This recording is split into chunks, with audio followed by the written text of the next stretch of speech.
జై భీమ్ లాల్ సలాం. ఆపరేషన్ కగార్ను వెంటనే నిలిపివేయాలని, మావోయిస్టులతో చర్చలు జరపాలని సిపిఐఎంఎల్ లిబరేషన్ పార్టీ కేంద్ర కమిటీ గత 6 నెలల కాలంలో 5 సార్లు కేంద్ర కమిటీ ప్రకటనలు ఇచ్చింది. అలాగే కేంద్ర ప్రభుత్వానికి లేఖ కూడా రాసింది. ముఖ్యంగా ఆపరేషన్ కగార్ పేరుతో సహజ వనరుల్ని, ఖనిజ సంపదల్ని కార్పొరేట్ కంపెనీలకు కట్టబెట్టేందుకు మోడీ ప్రభుత్వం ఆపరేషన్ కగార్ను కొనసాగిస్తూ ఉంది.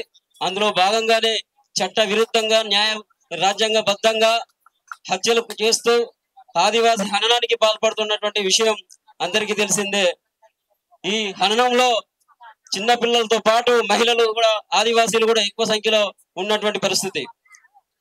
ముఖ్యంగా ఈ దేశంలో ఫాసిస్ట్ రాజ్యాన్ని నెలకొల్పేందుకు, రాజ్యాంగాన్ని రద్దు చేసేందుకు, ఈ ఫాసిస్ట్ రాజ్యాన్ని నెలకొల్పేటువంటి దిశలో ఈ కార్యక్రమాన్ని, ఈ ఆపరేషన్ కగార్ను ఈ కేంద్ర ప్రభుత్వం కొనసాగిస్తా ఉంది.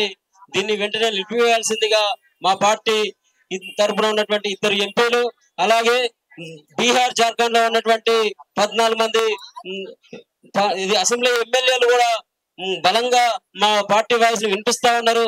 అలాగే ఈ 25 రాష్ట్రాల్లో ఈ ఆదివాసీల హననానికి మావోయిస్టులతో చర్చలు జరపాలనేటువంటి డిమాండ్ చేస్తూ నిరంతరం నిత్యం పార్టీగా ఈ నిరసన కార్యక్రమాలు కొనసాగించేటువంటి విషయాన్ని ఈ సందర్భంగా కొనసాగిస్తూ సెలవు.